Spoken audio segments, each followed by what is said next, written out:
तो बढ़ते हैं अपने अगले कंसेप्ट वीडियो की ओर, जो कि लाइट एमिटिंग डायोड्स एलईडी पर आधारित है। लाइट एमिटिंग डायोड्स और LEDs, it is a heavily doped pn junction which under forward bias emits spontaneous radiation। यानी कि लाइट एमिटिंग डायोड एक heavily doped pn junction diode है जो फॉरवर्ड बायस कंडीशंस में स्पॉन्टेनियस रेडिएशंस एमिट करता है। आपने अपनी डेली लाइफ में लाइट एमिटिंग डायोड्स ज़रूर देखे होंगे, जैसे कि आप स्क्रीन पर देख सकते हैं। यहाँ पे हम एक्चुअली में लाइट एमिटिंग डायोड्स को ग्लास कवर से इनकैप्सुलेट कर देते हैं so that the emitted light can come out. एक बार इनकी फंक्शनिंग पे नज़र डालते हैं कि कैसे फंक्शन करता है। तो एक लाइट एमिटिंग डायोड का वर्किंग भी एक सिलिकॉन डायोड के फॉरवर्ड बायस वर्किंग कंडीशन जैसा ही है। जैसे कि एक normal PN junction diode, silicon diode forward bias condition में ऑपरेट करता है, कुछ उसी तरीके से हमारा एलईडी भी काम करता है। That means it works on the principle of minority carrier injection. यानी कि पी साइड में माइनॉरिटी कैरियर्स का इंजेक्शन हम करेंगे एन साइड से, and vice versa N side में माइनॉरिटी कैरियर्स पॉजिटिव होल्स का इंजेक्शन हम करते हैं एन साइड में। अब जैसे ही ये माइनॉरिटी चार्ज कैरियर्स दूसरे साइड में जाते हैं, इलेक्ट्रॉन होल रिकॉम्बिनेशन प्रोसेस होती है, and during this electron hole recombination process photons with energy equal to और slightly less than the band gap are emitted। और जब भी इस तरीके के photons emit होंगे, उनके corresponding light भी emit होगी।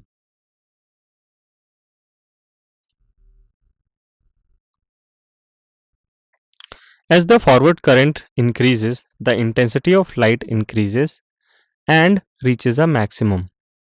Further increase in the forward current results in decrease of light intensity। यानी कि एक पर्टिकुलर वैल्यू तक फॉरवर्ड करंट इंक्रीज होने पर जो लाइट एमिट हो रही है उसकी इंटेंसिटी बढ़ती है, but after a certain value अगर आप उसके बाद भी फॉरवर्ड करंट बढ़ाते हैं तो that results in decrease in light intensity.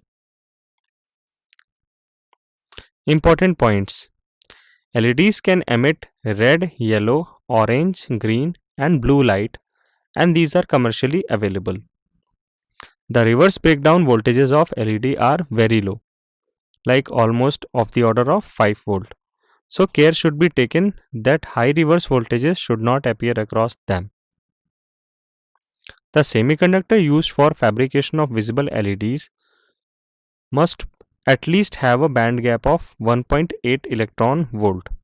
चूँकि अगर आप चाहते हैं कि आपके फोटोन एमिशन से लाइट दिखाई दे तो that the energy corresponding to photon emission should lie within the range of visible spectrum.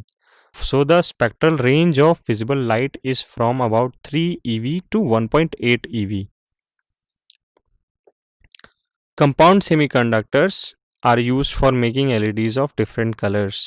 For example, compounds of gallium, arsenic and phosphorus.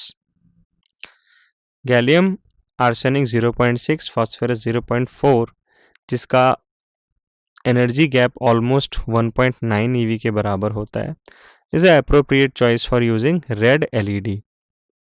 Where as gallium arsenide, जिसका एनर्जी गैप 1.4 EV के बराबर है, it is use for making infrared LED। It makes sense, क्योंकि बच्चों यहाँ पे जो energy gap है गैलियम आर्सेनाइड के केस में ये हमारे विजिबल स्पेक्ट्रल रेंज के बाहर है, तो यहाँ पे आपको कोई कलर की लाइट नहीं दिखाई देगी। अब नज़र डालते हैं LEDs के कुछ यूजेज पर। LED बल्ब्स आपने ज़रूर देखे होंगे। रिमोट में भी लाइट एमिटिंग डायोड्स यूज़ होते हैं जो हमारे जिनका energy gap visible spectral range के बाहर होता है। For example gallium arsenide. आपके बर्गलर अलार्म सिस्टम में भी लाइट एमिटिंग डायोड्स का प्रयोग होता है। साथ ही साथ आजकल ट्रेंड में जो LED टीवीज़ चल रही हैं जिनका डिस्प्ले सिस्टम काफ़ी शानदार होता है, वहाँ पे भी आप LEDs यूज़ करते हैं। अब normal bulbs, normal power lamps और एलईडी पावर लैंप्स यूज़ करने के क्या एडवांटेज होते हैं वो हम देखते हैं। So there are a lot of advantages of using LED over conventional power lamps. For example, अगर आप देखें तो low operational voltage and less power, जो आपके लाइट एमिटिंग डायोड्स वाले बल्ब होते हैं, एलईडी बल्ब्स होते हैं, उनका ऑपरेशनल वोल्टेज भी कम होता है, साथ ही साथ वो जो सर्किट से पावर ड्रॉ करते हैं वो भी काफ़ी कम होता है। Fast action and no warm up time required. Unlike conventional bulbs, these are fast and almost no warm-up time is required for their illumination. The bandwidth of emitted light is 100 angstrom to 500 angstrom, or in other words, it is nearly monochromatic. और monochromatic होने की वजह से, almost monochromatic होने की वजह से जो लाइट आती है वो काफ़ी ब्राइट नज़र आती है आपको। लॉन्ग लाइफ एंड रजिडनेस, यहाँ पे चूँकि मटेरियल के डिकम्पोज होने का, मटेरियल के वेयर आउट होने का चांसेस कम है, हीट लॉसेस मिनिमम है, सो दैट इज़ वाई ये फैक्टर्स आपके एलईडी बल्ब्स को लॉन्ग लाइफ देते हैं।